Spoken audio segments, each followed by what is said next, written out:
list with me? Yeah. That's a bloody good. That's a very good question. And the Hi everyone, Tom Panos here with Laing Lewis.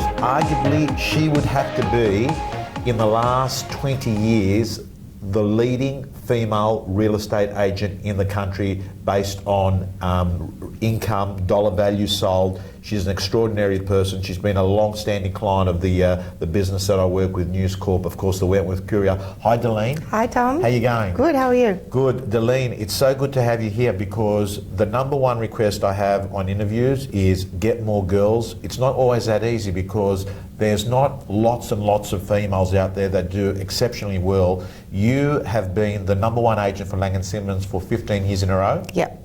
You've won Real Estate Institute New South Wales Agent of the Year, and you've also been REI Australia Agent of the Year. Yes. Okay, and I can tell you, like to give you an idea, last month alone, her team did $50 million in real estate, sold, so she's a multi-million-dollar agent we're talking about.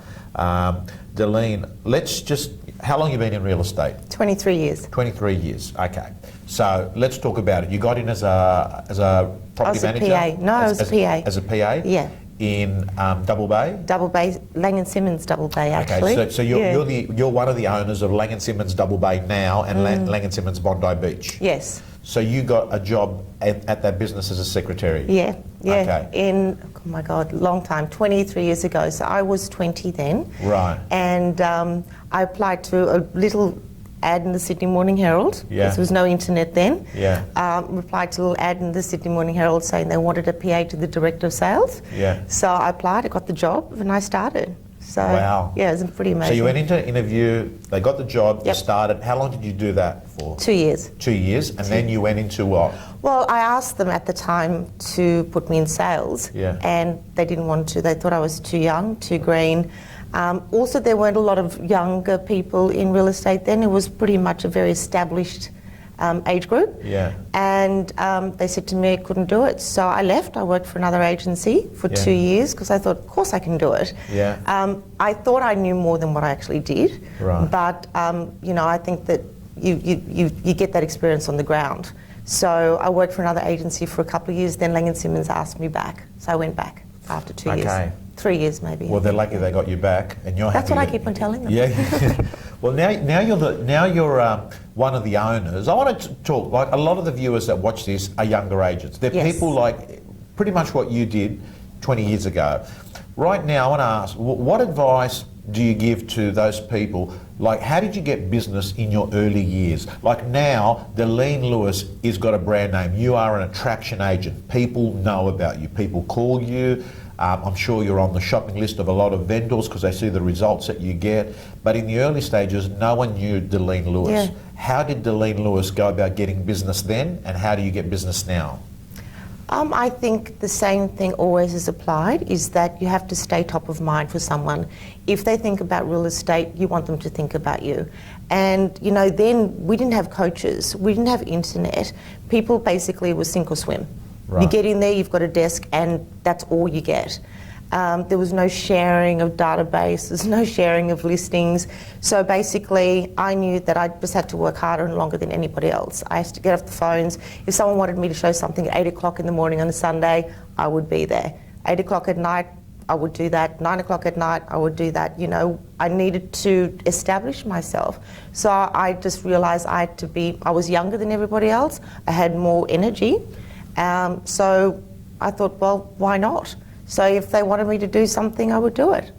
Okay, so what you're saying is in the early stages, Laing, you worked hard. Yes, I did. Do you work hard now? I probably work harder now than I did then. I mean, I was working hard then. I work probably harder, probably smarter now because I've got more responsibilities. Laing, what's hard look like? When I say hard, what hours are we talking about?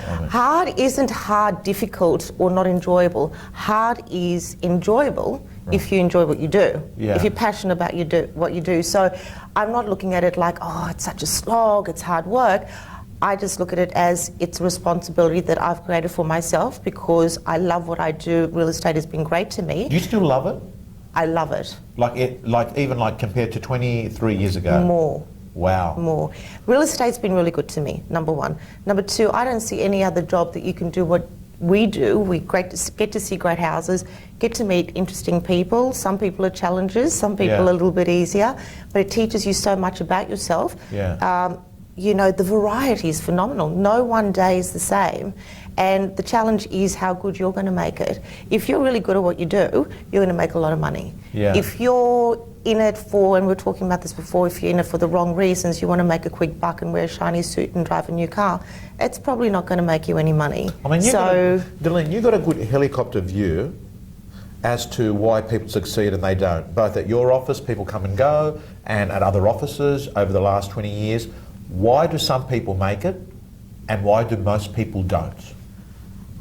I think it's really just hard work. I think you have to be prepared to go the hard yards, and that is put in the hours, be diligent, be disciplined. There's no secrets. It's just hard work. And I think it's, you know, repetition is the mother of success. You said it, I've heard you. Yeah. And the only thing only way you're going to get better at something is by training. Well, I'm going to talk. I'm the king of ripping off and duplicating content, and I've got to tell you, I got Delene to speak at a real estate gym about 6 years ago in the North Shore, and I remember sitting there. Actually, we're doing a Q&A. Do you remember that? We did a Q&A 6 years ago, and I asked you, it was at a golf club, and I asked you... Oh my goodness, yeah. And I remember asking you about your ideal day, and I remember you said something. And since that day, everyone I coach and train, I just say Monday is block-out day. Do not make appointments. That is a day that you are going to stay singular focused on making those callbacks. Yeah. I'd love to talk to you about your ideal week, Delene. Like you're structured, aren't you? Very. Right. Very. So what does the Delene Lewis ideal week look like? Okay, so do you want hour by hour? Oh, no. Give me AM, PM and days. All right. So we were talking about this before, it's about balance, right? It's not just working. It's also having a balance to make you measured when you're speaking to people, being able to relate to them. Not just I'm an agent and that's all I am. So you've got to have a full, like you said, a helicopter view on life as well. A holistic approach to... Holistic, balanced. Yeah. Are you balanced? Very. Yeah? Very. Like, how do you stay balanced? Okay, so I'll train. Yeah. I meditate. Yeah. I play basketball. I have a really good life. You know, I've got two dogs. I do lots of other things. So, Delene, would you say you do sport or physical activity how many times a week? 5. 5 times. Mornings or afternoons? Always mornings. And I play basketball on Wednesday night, competition basketball. I've been playing that for 14 years. Wow. Yes. Okay. We're terrible. Okay. And let's talk about meditation. Yeah. So you do that a few times a week? Twice a week. Right. On a Tuesday morning and a Friday morning. Right. Just on your own? Yeah. You sit down? Do you listen to music or? I listen to meditation CDs which I've downloaded onto my iPod. Right. Put a candle on, put some incense on, and depending on how I feel, like my body will tell me if I need 15 minutes or I need half an hour. So sometimes in the meditation you feel what I feel, I really want to get up. Ooh, there's something that comes into my mind that I think I have to do right then. Yeah. And you just breathe through it. Right. And by the end of it you feel that your body really needed that 15 minutes of silence or half an hour of silence, whatever. And it really does just recalibrate you for the day, the week, or whatever. It just puts you in a really good space. I mean, I've been saying it for years. Meditation is one thing that has centered and balanced me along with fitness more than anything else, hands down. So you're talking to an agent here, a female superstar, best of the best in the industry, and she's telling you the 2 things that have helped her in her real estate career are actually things outside of real estate, fitness and meditation. So success leaves clues. Delene, so Monday, let's go through. So you got your exercise in your ideal week. Yes. Monday you are following people up from open. So Monday mornings I train with my trainer. I get into the office about 10:30. And I'll stay till about 10:30, 11 o'clock on Mondays. And Monday night? Yeah, that's my night to work late. So that is when I get in, I'll have a meeting with my 3 individual staff members separately to work out what their plan is for the week, what they're following up, what they're chasing, basically everything, have direction, have a plan.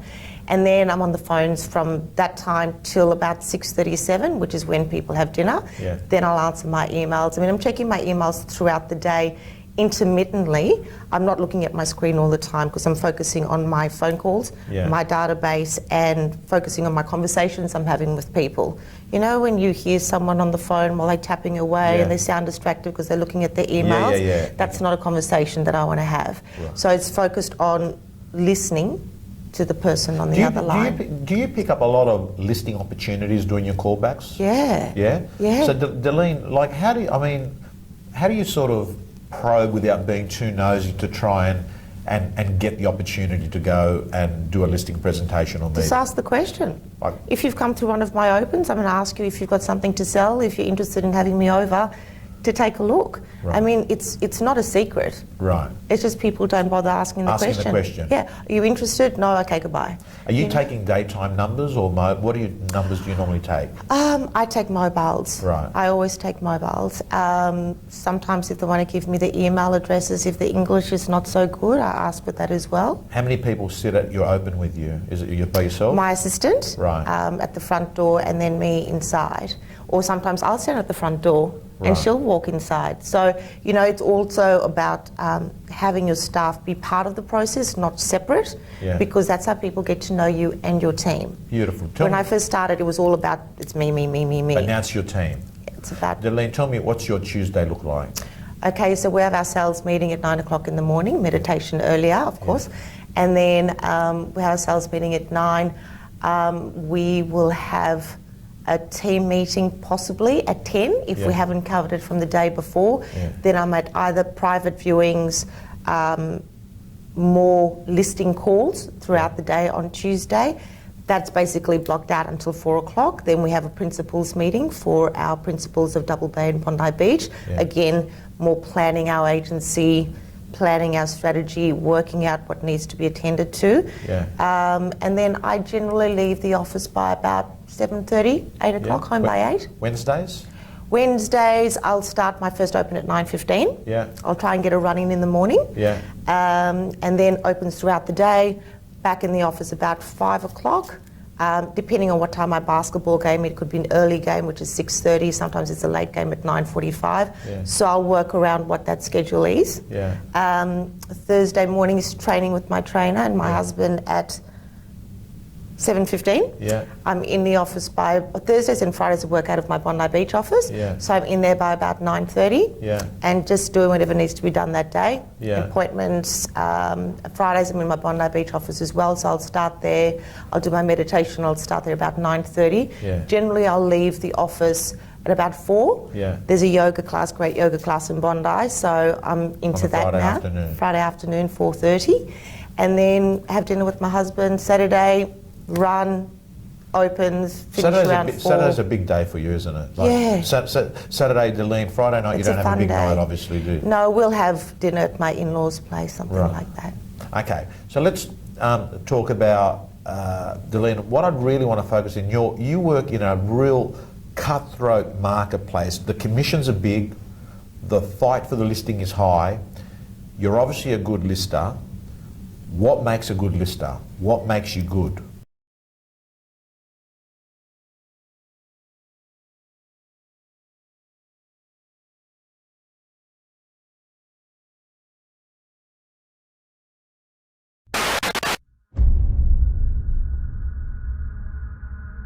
Hi, it's Tom Panos here, and I'm pleased to announce that I'm opening the doors to the Real Estate Gym 12-month training program. On a weekly basis, you'll be getting the full $1 Million Agent interview, plus an implementation coaching video on how to implement those learnings. You'll be given the tools, letters, techniques that the agent is really using in their own business. You'll also be getting the latest scripts and dialogues that are working in the marketplace. Tom Panos is Australia's leading real estate coach and speaker. He's done everything that he coaches. So I think when it comes to quality takeaways and quality of information, Tom Panos is about as good as you're going to get in this country. All silent. So, congratulations. There is two main things you will get out of the program. How to consistently get called into more listing presentations, and once you're in, how to consistently get picked as the agent that they list with. On a monthly basis, we will have a webinar that's going to keep you accountable. I've assembled 13 great mentors that will help you understand what they're doing to succeed in business. This 12-month program with all the tools, techniques and coaching in it would have an estimated value of $25,000 to $30,000 a year. I'm making it available for less than $10 a week to a small group of agents who want to have the best year ever. I look forward to being part of your real estate growth for the next 12 months.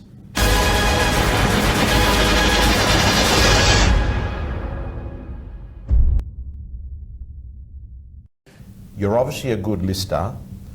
What makes a good lister? What makes you good? What I am is tenacious. I am deliberate in my actions. I do make promises that I can keep. I have the records to prove that I can do what I say I'm going to do, but I work hard. I work really hard. If I say to someone I'm going to do something, I'm going to do it. And I'm going to work 150% until I get the job done. Delene, how much of your business do you reckon when you go to a listing presentation, they've already made up their mind, I'm going to go with Delene? And how much is it Delene's convincing them? I always assume that that decision hasn't been made, that I'm going to have to fight for the listing. I'm never resting on my laurels because it's competitive out there. I know that I have to be at my best the whole time. When I'm sitting with you, I need to know my data. Yeah. I need to know everything I can about what I'm going to offer you and what you need from me. Right. So that's what that meeting is for, because I don't care if I've known you for 20 years, you're still interviewing me. And if I come in there with a lackadaisical attitude, I don't deserve to get the business. Yeah. If I lose a listing, Yeah. that's on me. It's not because of anything else, it's because I've lost that. Right. So I take that responsibility with me and say I've got to be as good as I can every single time. Okay. I want to ask you, your biggest 3 tips to new agents, particularly most of this audience are newer, they're people under 5 years. Right. What are the tips that you'd give to the new people, Delene? Know your market. Know your market? Know your market, know your data, know your clients. You know, if someone comes to you and says, what do you think of this house? Don't waffle. Know your stuff. It's really easy to get information. So there's no excuse to not have the right information. So actually be an expert in your field. Absolutely, absolutely. That's what you're getting paid for. Yeah, don't just be a salesperson that is coming across as a spruiker. Be a specialist. Know your stuff. Yeah. Okay, so... Well, a salesperson isn't really a good salesperson if they don't know their stuff anyway. Yeah. So why would I buy from you? Yeah. If you don't know your stuff. Yeah, okay. Other things that you think a new agent should... Like if you were starting in day one again, Delene, what advice would you be giving you? I'd be saying work hard, work long, be patient. Rome wasn't built in a day. Yeah. But most of all, I think, and this has still stood firm for me 23 years later, I want to be the kind of person that I would do business with. Right. I want to be the kind of person that if I was going to entrust my most important tax-free asset to somebody, I want it to be me. So what's going to drive me towards me? Is it going to be she works longer than anybody else or harder? She's got the runs on the board. She listens to me more. She's got a great team. She's always prompt with her replies. Different things work with different people. Yeah. You just have to work out what those things are and work towards them. It's not, there's no secrets in it. Okay, Delene, you've said 2 things that have stood out in my mind very clearly. One of them is, why would I list with me? Yeah. That's a bloody good, that's a very good question. And the second thing is, out-listen the competition. I like, you should listen the competition. Listen harder, longer than what the competition is listening, Because we talked, just before we came on video, you talked about the fact that a really good agent, and what you think helps you a lot, is that you really tune in and listen to them, and you look at doing business on their motives, not your motives. And sometimes, obviously, you've got to give guidance, but it's not about me. It's about you. So you're paying my wages. Yeah. So I've got to try and listen to you, give you the guidance that's going to best serve your purposes, and collectively we get to the next stage, which is success. Let's talk female agents. why isn't there more women succeeding in this business? Like, there's still a lot of good agents out there, but when you proportionally look at, like, even if you looked at the REB awards or you look at franchise awards, there's a few girls, but generally it's male dominated. It's a great opportunity, but real estate, because it's the group certificate. There's really no politics to it. Like, it's a fair job, isn't it? Actually, someone called me from the media the other day and they said something about women not being as good in real estate as men. And I said, I've never found that. I think it's a very, very even game. Yeah. If you're good at what you do and you work hard, you will get the rewards. It's not about gender. It's about ability and it's about discipline. And I don't know if that relates to females and males with regards to your question. I just think that some people think, oh, women make great assistants. I mean, that is just so outdated. I think whatever women decide to do, they can do fantastically. It's just more same as men. You've got to put your heart and mind and soul to it and be 100% dedicated to do the job. Okay, just talking to you, Darlene, to me it sounds like though you work hard, it feels effortless. I have fun with it. Yeah. So you like it, and I find it interesting that 23 years later you still aren't getting depressed on Sunday night thinking, I've got 6 days of real estate. No, I get excited. You get excited. I get excited. What drives you? Look, I think real estate has been great to me. It's given me enormous opportunities. I've been able to buy the business that I started in, which has been really organic for me. It's been a pleasure, and build a team in a really fabulous way. We've now started our Bondi Beach office, which has always been a dream for me. I've had my eyes on that for a very long time. We're building a great team there. It's exciting. And I think the one thing for me is the way some people perceive real estate agents is not necessarily always good. That's our fault as well. I think we can change the perception of what people think we're like by just offering a higher, better level of service. And I think that's a challenge for me. Someone comes into my open for inspections and they're cranky. And I ask them for their name and number, they don't want to give it to me, or they say, oh, your agents are the same, you never bother calling back. And that's an opportunity for me to prove to that person that we're different. So instead of seeing that as, oh my God, this is just so painful, I see it as a challenge to convince that person that we're not the same and make them into a good client. Absolutely, because Darlene, that person is thinking like that about every agent. So it's equal. They have a perception, and what you're saying is the way that you view a problem is the problem many times, and what you're saying is just change the perspective that you look at a situation. It's not about you. It's about them. So how do you go about convincing them to change their mindset? Beautiful. Darlene, I want to finish off and ask you, how do you stay motivated in tough times? You've gone, like, I know your marketplace copped it for a couple of years. 5 years. 5 years. Like, it was a very painful period. I think 2008 to 2012, 13. How do you stay motivated? You still did reasonably well. I did really well. How can you do that? I mean, you have to win market share, of course, but how do you stay motivated when things aren't going well? That's exactly when it tests. And look, if it was easy, everybody would be doing it, right? I think everybody felt that they were difficult times. It doesn't mean you just sit down and die and say, oh, well, it's too tough, I'm not going to do it. That's when you get up and you try harder, you work longer, you run that extra mile, you make that extra call, you work that extra hour, because that's what's going to benefit you at the end of the day. I think people see through that, and they see that it's what makes them want to work with you, because they remember. And you don't have to say there, you don't have to stand there sort of pumping your chest and saying, I'm the best. Instead of being the person that says they're the best, just be the best. Show people your results. Don't just talk about them. I think there's been none other than having Darlene here. She summed it up then. Be it, don't say it. Darlene, you've made passion your paycheck. I like that. I think when I think about it, you've made passion your paycheck. You've made a living out of, and a good living. Someone that was a secretary 23 years ago, today an owner of 2 amazing businesses in two incredible places in Australia, Bondi Beach and Double Bay.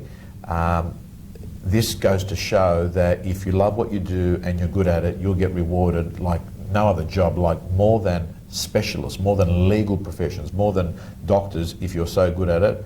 So thank you so much for sharing, and I think you've been a wonderful model for a lot of female agents that are sitting there watching this interview saying, hey, look at what the possibility is, look at the opportunity there. And hopefully for a lot of male agents as well. Absolutely. Okay, thank you, Deline. Thanks, Tom. Awesome.